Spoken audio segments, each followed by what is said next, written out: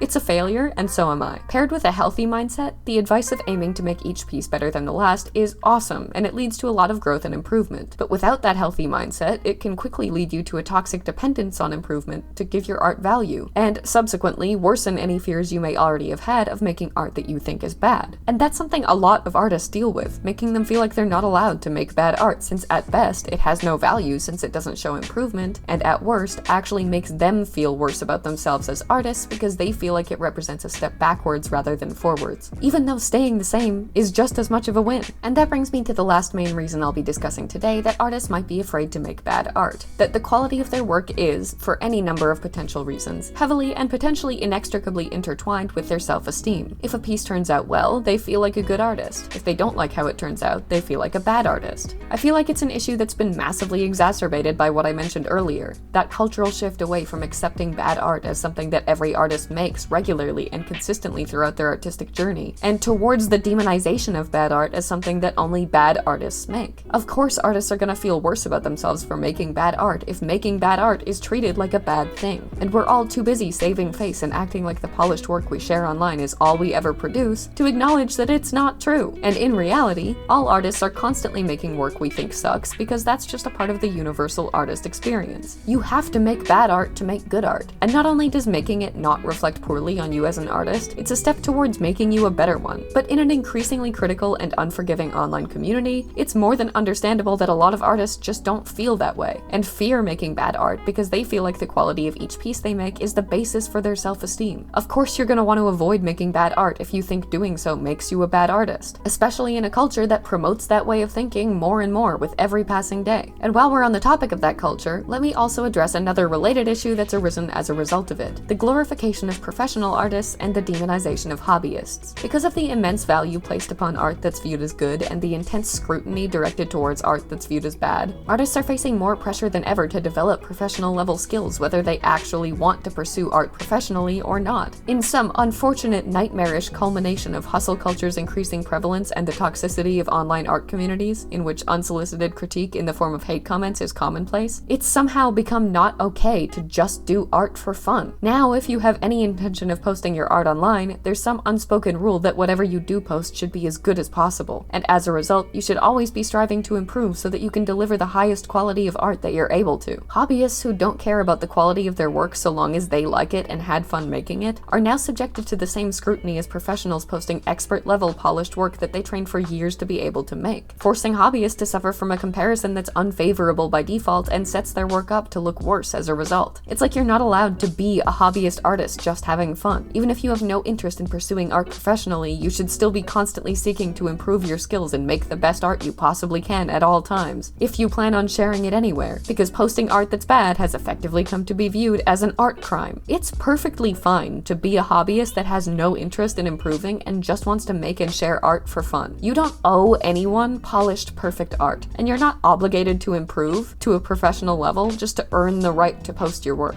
I don't know why it's become so commonplace to shame hobbyists for being hobbyists, but I know I don't like it, and I certainly don't stand by it. I think it probably has a lot to do with the gradual redefining of art as content. People see art less as an expression these days and more as content to be consumed or purchased, and as a result, they want that content to meet their quality standards. When it doesn't, it's like it immediately becomes offensive to them, because they aren't viewing it as a creation that has value by way of being art that someone made alone. They're comparing it to all of the other art that they're having pushed to them as content, and feeling like they're being let down somehow by being forced to consume content that's comparably subpar. But I'll save that tangent for my upcoming video about, well, how art has become content. For now, suffice it to say that I don't think it should be, and I think it's ridiculously unfair how hobbyists and professionals alike suffer from the fact that it is now. But hobbyists disproportionately and unacceptably more so, to the point that the word hobbyist is, at this point, coming to be seen as a bad word and an insult rather than a valid type of artist. But I think we've spent more than enough time talking about why artists are scared of making bad art. Ultimately, there are a million reasons to be, all of which are perfectly valid, and I don't mean to suggest that anyone listening is in the wrong for avoiding making bad art as a result of them. I've certainly spent my fair share of time avoiding making bad art because of them, even if I didn't actually realize that was what I was doing until now. But as valid as they are, there are a million more reasons to make bad art than to fear it. It has so much more value than we as a society, and we as artists suffering from chronic self-doubt feel like it does. So let's talk about that instead. The value of bad art, and why you should confront your fear of making it and learn to love it again. First and foremost, it's normal. Like I've said multiple times already, every single artist, regardless of their skill level or experience, makes bad art regularly, because that's a natural part of being an artist that quite simply can't be avoided. And if it can't be avoided, I personally think it should be embraced. If we have to live with the knowledge that we won't like every piece we make, we may as well start appreciating the pieces that we don't like for the value that they have outside of being good. Because a piece being good is not the only thing that gives it value. There are a million other aspects of it that make its existence worthwhile regardless of whether or not you like it or think it looks good. If you had fun making it, it has value. If making it taught you something, it has value. value. If it made someone else smile or laugh, it has value. If you like it or someone else does, it has value. If making the mistakes that you notice in it showed you how to learn from them, guess what? It has value. There are a million things about art that are just as important as it being good, if not more so, and you thinking it turned out bad doesn't take away the value of a single one of those other things. Making art and growing as an artist isn't any different on a fundamental level from working out to get physically stronger. The first time you do a push-up, you're gonna suck at it, and you're gonna do 100 terrible push-ups before you do your first proper good one, if not more. But you're not gonna be able to do the good one at all if you don't do the first 100 bad ones. Fitness influencers may post videos of themselves doing 100 perfect ones as if that's all they've ever done, but they started with those same first terrible push-ups too. They're just not showing you that. Sometimes they'll also have bad days they don't show, where they're sore or stressed or busy, and even though they're incredibly fit now, those practiced perfect push-ups might still be subpar or rushed. And that's not indicative of poor fitness or a reflection of their physical abilities, but just a natural part of human error and the inconsistency we all experience when it comes to our ability to do our best at all times. Because we can't. Art's the same. It may not feel like it's the same when you're surrounded by artists only ever sharing their best work like those fitness influencers sharing only their perfect workouts, but it is. Every artist out there struggles the same way you do with it, and struggling is an unavoidable part of growing and improving. Every piece of bad art you make is a step towards making better art in the future, and that's valuable in and of itself. But that's just the value in bad art once it's made. There's even more value to be found in the process of making it. I think the biggest problem that comes from the fear of making bad art is that you lose touch with what you enjoyed about making art in the first place. After all, if you're so obsessed with the goal of making the end result as good as possible, it's incredibly difficult to enjoy making it, because every single brush stroke needs to be as close to perfect as it can be with no room for fun, experimentation, or creative freedom. Every part of the artistic process becomes tainted by the pressure that you feel to ensure the utmost quality of the end result. And if you're so laser focused on the end of the race, there's no room to enjoy running it. I didn't remember the last time I actually had fun drawing until my wife and I recently went to a painting class together where we just followed instructions and painted koi fish together, and I realized that I had completely forgotten what it was like to draw, or in this case paint, without any pressure to make it good. I didn't realize that I'd forgotten how to have fun with art until I finally did it again in that class, and it was suddenly overwhelmingly clear that the pressure I'd been putting on myself was having much more of an impact on how much or how little I enjoyed art than I thought it was. I don't love how that koi painting turned out by any means, but I came home from the class and felt like there was a weight off my shoulders because I didn't care even a little bit. No one but me and my wife would ever see it. So it didn't matter if it wasn't perfect. And it was precisely because of that I was able to just let myself be free to make mistakes and have fun and enjoy every second I spent making it. I was that kid doodling on my homework again, and it felt so good. It reminded me that I don't just love making art to have the final product that comes from making it. I also love the process of making it, at least when that process isn't burdened with the pressure to make the final product as close to perfect as possible and subsequently devalued and reduced to a stressful, anxiety-riddled chore. And I didn't even realize it had become a stressful, anxiety-riddled chore until it wasn't one, and the difference was so overwhelming that I had to take the evening to process how emotional I was over finding a love for art that I didn't even notice I'd lost. And that, I think, is one of the most important, valuable parts of letting yourself make bad art and enjoy making it. I don't know if I'd say the painting turned out badly, but I know I was able to fall back in love with the creative process all over again because I didn't care for 1 second if it did turn out badly. The lack of pressure to make good art lets you rediscover aspects of art that you may have forgotten how much you loved, because they were overlooked in favor of indulging in that pressure. It reminds you that there's more to love about making it than just the pieces looking good at the end. And it might even help you reevaluate your own definition of good and bad art altogether, by considering those other aspects of it that give it value beyond technical proficiency. Letting yourself make art that doesn't have to be good because no one needs to see it might also help you untangle your self-esteem as an artist from the opinions of others, because that's something that's increasingly difficult when strangers on the internet feel more and more comfortable offering their criticisms of it without any prompting at all whatsoever. It's easy to let your artistic self-image become dependent on the feedback that you receive from others when you post it online. It's easy to gradually go from feeling validated by compliments and motivated to improve by criticisms to defining yourself as a good artist only when you get compliments and a bad artist if you get criticized. And if you deliberately make time whenever you can to make art that doesn't have to be good and, more importantly, doesn't have to be seen, it can help you a lot to separate your self-esteem and perception of yourself as an artist from how you're seen by others online. fine. You can decide whether you think that art is good based solely on how you feel about it, which can be incredibly freeing and also, again, prompt you to assess its value based on more than just how technically good it is. How technically good it is really all other people viewing it are judging for the most part. If you're judging it yourself with no consideration for what they might think, you'll likely be more encouraged to appreciate other valuable aspects of it that they wouldn't. It also helps solidify the boundary between art as content and art as art. If quote-unquote bad art can't be posted or shared, then it can't be content, and it's free to exist as whatever it is without the need for the polish and refinement required of content art, if you will. It's just a form of expression, completely untainted by any pressure for it to be more than that. Finally, letting yourself make bad art is so valuable that it's almost therapeutic when it comes to overcoming self-doubt and the fear of making mistakes. It's easy to get overwhelmed with self-doubt and anxiety when all you do is work on art that you want to be as good as it possibly can be, with the end goal of it becoming a polished, near-perfect piece that demonstrates your technical skill and brings your conceptual vision to life to the best of your ability. Every mistake you make in that setting brings you further away from that goal, so of course you're going to be anxious about them. If the only art you make is supposed to be good, mistakes are always going to be viewed as bad, and you're always going to feel immense pressure not to make them, which naturally breeds a ridiculous amount of self-doubt. But mistakes aren't always bad, and letting yourself make them and embrace making them as a natural part of letting your bad art exist frees you from that. Mistakes are good. They mean that you're learning and growing, and every single one is an opportunity for improvement rather than a failure to have already achieved it. Making bad art lets you accept mistakes as good, natural parts of the artistic process, which is an important, healthy perspective that only ever trying to make great art does not even vaguely encourage. And self-doubt? I mean, the basis for it is that the piece won't turn out well enough to meet your expectations for it.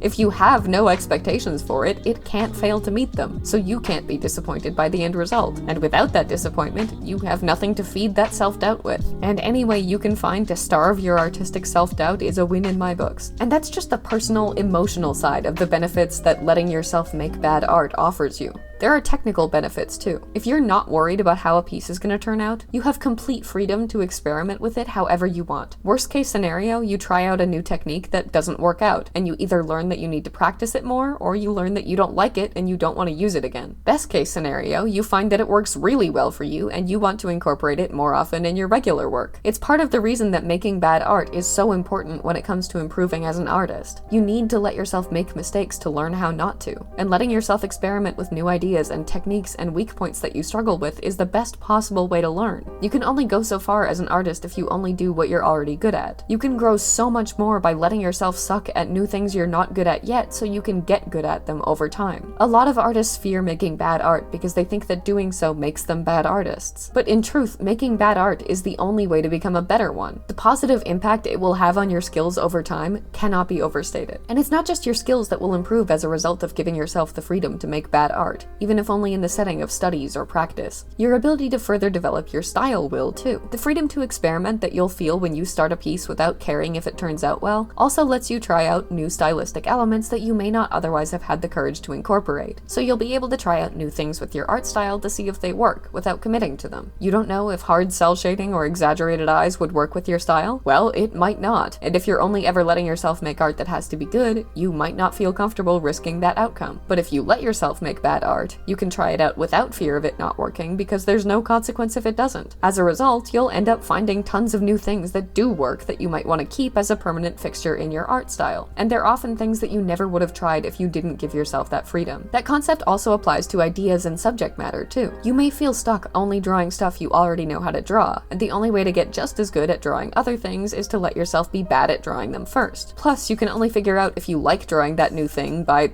drawing it. Worst case, you don't, and you don't need to finish the piece or draw that thing ever again. Best case, you find a new thing that you love to draw and want to get better at drawing. You may also have a lot of ideas for a potential piece without knowing which one or iteration of it would look best, and feel stuck trying to commit to one. If you let yourself draw all of those ideas badly with no pressure to turn any particular one into a finished piece, you'll be able to figure out which ones work, and, if you want, pick those to finish with that knowledge and experimentation informing that decision. The lack of obligation to commit to anything so that you can make it good gives gives you the ultimate creative freedom to try everything even if it's bad, and that's valuable beyond words. But I am 12 pages into what was supposed to be a 5-page script because I got way too passionate about this topic, so let me wrap this up. I always thought there was nothing more important as an artist than improving and getting better. My priority for so long, and for so many reasons, has been making good art to show all of you, and I had no idea how much that was holding me back from actually enjoying making it in the first place. It's dumb as hell that we as a community have adopted such a critical, borderline hateful attitude towards bad art when it's nothing but helpful and freeing and natural. And if you're as afraid of failing and making bad art as I didn't know I had been for so long, try it. Just let yourself fail, let yourself grow, let your art be bad. It's the only way it can ever be better, and it's nothing more than a myth that's widely accepted as a truth that art only has value if it's technically good. You decide what gives your art value, not anyone else. Let yourself figure out what that means for you, regardless of what it means for others. Bad art is good. Stop demonizing it. I'm certainly gonna try to. Thank you for watching, and I hope you enjoyed today's video. Special thank you as always to channel members Joseph Solomon, TC Pratt, Zelda Deverak42, Abyss Reborn, Haruki Kyle, King Good James, Cutie Sailor Lovely, Inside Chaos, CP Lil Thing, and Art of Amethyst Fable, as well as patrons Batman, Kyle Lowe, Blue Swanson, Cora Fear, Jamisha Walker, Eleng Shi, Kim Yen, Crazy Asar, Gentong, Gracening Xavier, MG, Blah Mage, TC Pratt, Finn, Grim Spectre, Celine Merriman, Ash, Aldrichia, The Stray Dog, Ulura, Greg Noble, Decagon, Jenny Chan, Captain Reku, Ryan M. Williams, Cat Bus, Alec Ranakainen, Mac, Lucy Yamajiki, Selena Beebe, Pride A, Totally Shogun, Insomniac Sleep Schedule, Lola the Pinky, Wing Wong, and Smiley Boy, and I'll see you in the next one.